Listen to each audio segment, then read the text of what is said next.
కొంతకాలం దేవుడు నిన్ను మూతపెట్టి ఉంచుతాడు, దాచి ఉంచుతాడు. మెరుగుపెట్టి తన అంబుల పొదిలో దాచి ఉంచుతాడు.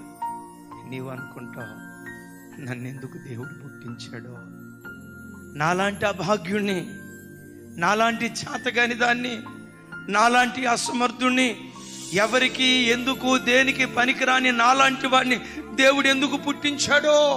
అసలు ఈ బ్రతుకే కంటే నేను చస్తే మంచిది కదా.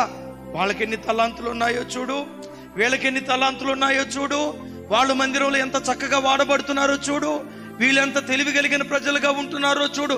కొన్నిసార్లు నువ్వు అనుకుంటావు, ఏ తలాంతులు లేని దాన్ని నేనే, ఏ కృపలు లేని వాడిని నేనెందుకు పనికిరాని నిష్ప్రయోజకుని అని నువ్వు అనుకుంటావు.